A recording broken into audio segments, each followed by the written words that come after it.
လာပါကျွန်တော်နာမည်ကတော့ Gage ပါဒီနေ့ကျွန်တော် Roblox Fish ထဲမှာ Luminescent Cable နဲ့ဘယ်လိုရောက်ဖို့ဘယ်လိုသွားဖို့ပြမှာဖြစ်ပါတယ် so let's go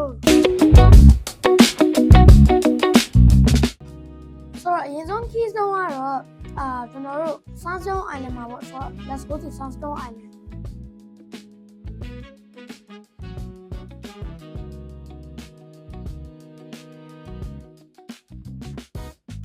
ဆိုကျွန်တော်တို့အခုတော့ Sunstone Island ရောက်ပါပြီ Sunstone Island ရောက်ပါပြီနှစ်ခါတော့ပြောမိရယ်ဆိုတော့ဒီဘက်လေးဝင်လာခဲ့ပါပြီးတော့ဒီ ladder ကိုတက်ရမှာပေါ့ဟာ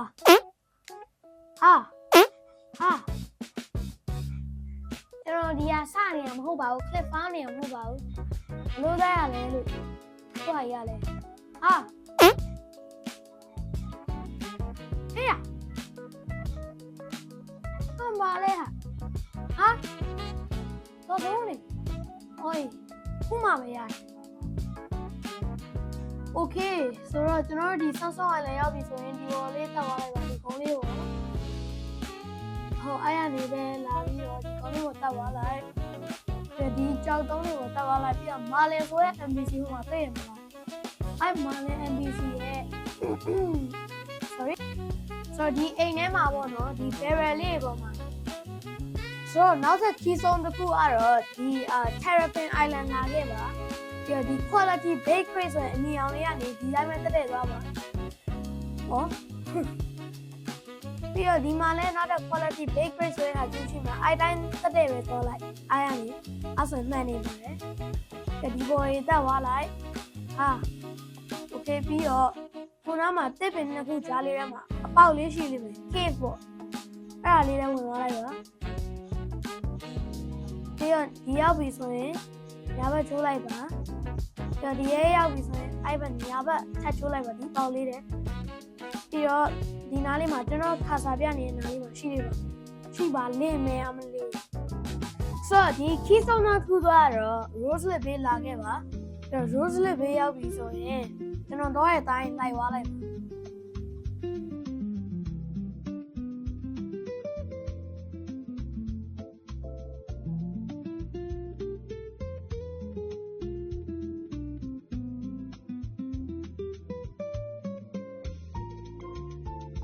ဆိုတော့အခုတော့ဒီကုန်းလေးနားရောက်ပြီဆိုရင်ဒီတိုင်းလေးပဲကျွန်တော်သွားရတိုင်းပြီးတော့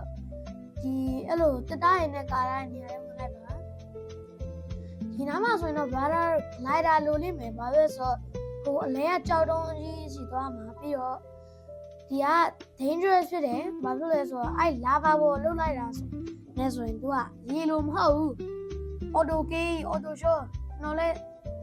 လှုပ်ကြရင် shot ပြီးမှဝေးပြန်လာမှာbro ရပဲသွားရမယ်ခဲအမလေးဖေး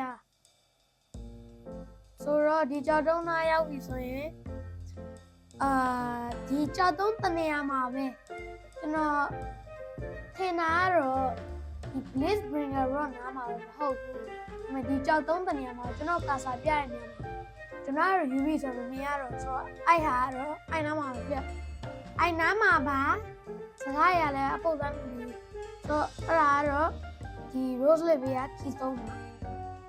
ဆိုတော့နောက် key zone တစ်ခုတော့ဒီ Forsaken Shores လာခဲ့ပါWS နဲ့မိနေတယ်လို့ Okay ဆိုတော့ကျွန်တော်သွားတဲ့အတိုင်းပဲလိုက်သွားလိုက်ပါ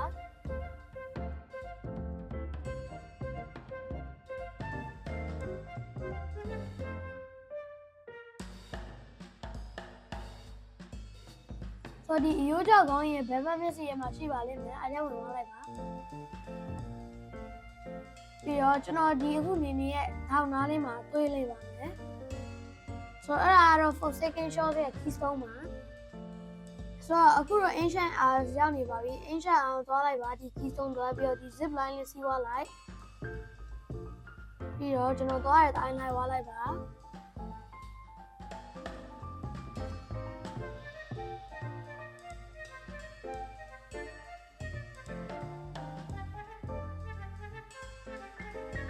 ပြီးတော့ဒီ bakery နဲ့ဒီ glider တွေ့ပြီဆိုရင်ဒီပေါ်လေးတက်သွားလိုက်ပါပြီးတော့ ဒီကနေ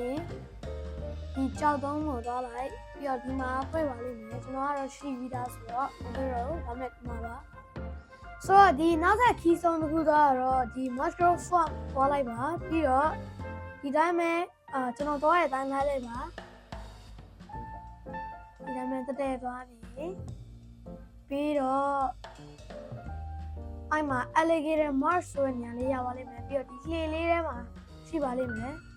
key ဆုံးလေးဒီကတော့ mushroom swamp ရဲ့ key ဆုံးပါဒီ key ဆုံးတော့snow cap island သွားလိုက်ပါပြီးတော့မစင်းပါနဲ့ဟိုဒီ drop ရောက်တယ်ဆိုရင်ဒီဘက်အချမ်းလေးသွားပြီးတော့ဒီရေခဲပြားတွေကနေသွားလိုက်ပါအမလေးပြီးတော့ဒီအပေါလေးတွေ့နေမယ်ဒါပေမဲ့လှေတော့မယူသွားနဲ့အဲ့တဲ့ပြီးတော့ကျွန်တော်ပြပါမယ်ဆိုတော့ဒီကတော့နည်းနည်းခတ်ပါတယ်နည်းနည်းလက်တော့မြင်ရမယ်ဒီပေါ်တောက်သွားလိုက်ပါဒီမှာအကွဲလေးတွေးလိမ့်မယ်သူကအကွဲတစ်ခုဟိုနှိပ်ပြီးရင်ပြန်ဟိုပိတ်ဖို့ဟိုဘယ်လိုပြောရမလဲသူက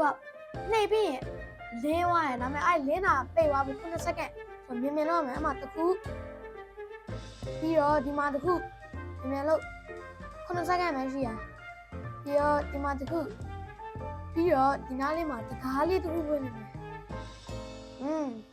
အမေတို့တစ်ခါလို့ပြီးရင်လည်းနောက်ခေါက်ပြန်ဝင်မယ်ဆိုရင်သူကပြန်လို့ရတယ်အဲ့ဒါနည်းနည်းစားတယ်ဆိုတော့ဒီတစ်ပင်အောင်နားလေးမှာရှိပါလိမ့်မယ်အဲ့ဒါကတော့ဒီဘယ်လိုပြောရမလဲ snow cap snow battle keystone မှာဆိုတော့သွားတဲ့luminescent cave မသွားခင်ကျွန်တော်တို့ accessory တစ်ခုဝယ်ရမှာပါဝယ်ရမှာပါ Atlantis သွားပြီးတော့ဒီမှာ advanced diving gear ဝယ်လိုက်ပါ1000ဝယ်နဲ့လို့ပါတယ် flipper တွေလည်းဝယ်ခြင်းဝယ်လိုက်ပါ super flipper တော့ဝယ်မယ်ဆိုရင်မလို့ပါဘူးဒါပေမဲ့လွယ်မယ်တော့ဝယ်လိုက်ဆိုတော့အခုတော့ luminescent cave သွားလို့ရပါပြီဆိုတော့ Moose ကနေဒီ Sunstone Island လာခဲ့ပါပြီးတော့ဒီ Sunstone Island ရောက်ပြီဆိုရင်ဒီနောက်ကကျွန်းလေးတစ်ခုတွေ့လိမ့်မယ်ဒီ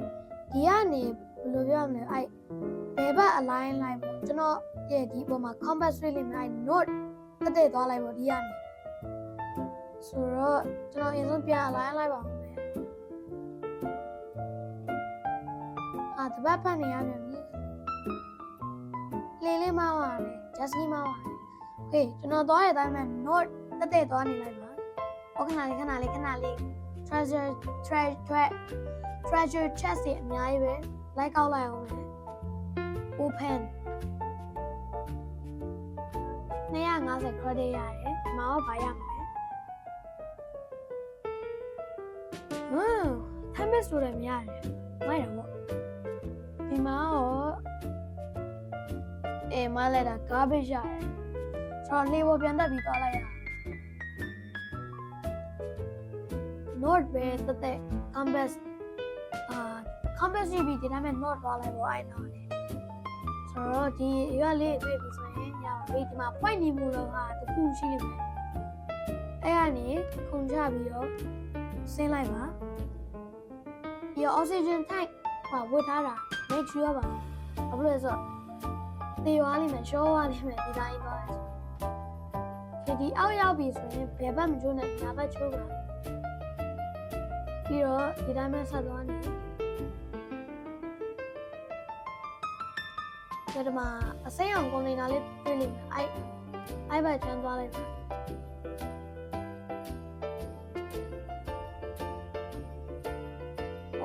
ခဏလေးလမ်းမပါခဏလေးပြန်လက်ဒီကအစိမ်းအောင်ကွန်တိန်နာရှိရဘက်ပဲသွားလိုက်ပြီးတော့ဒီမှာ pedestal 3ခုရှိလိမ့်မယ်ဒီမှာ place လို့ပြောလိမ့်မယ်ပြီးတော့သူက pedestal 3ခုပဲရှိတာဒီဆုံးတွေအကုန်လုံးဘာလို့လိုရလဲဆိုတော့ pedestal တစ်ခုက random ကြိုက်တဲ့keystone ထည့်လို့မရဘူးဆိုတော့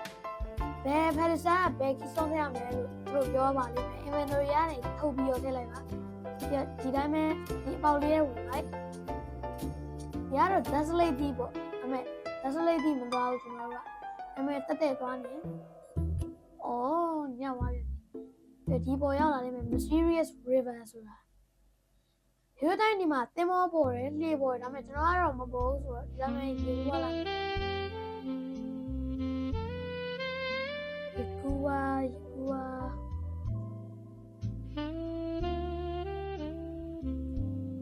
ဆိုတော့ဒီမှာကျွန်တော် luminescent cave ပါတယ်အပြာရောင် beauty တဲ့ရောက်ပါပြီ luminescent cave ပဲဒီဗီဒီယိုကတော့ဒီလောက်ပါပဲကျွန်တော် fish content creator ဖြစ်တာကူရေးချင်တယ်ဆိုရင် like and subscribe လုပ်ပေးပါနောက်ဗီဒီယိုမှာတွေ့ပါမယ် bye bye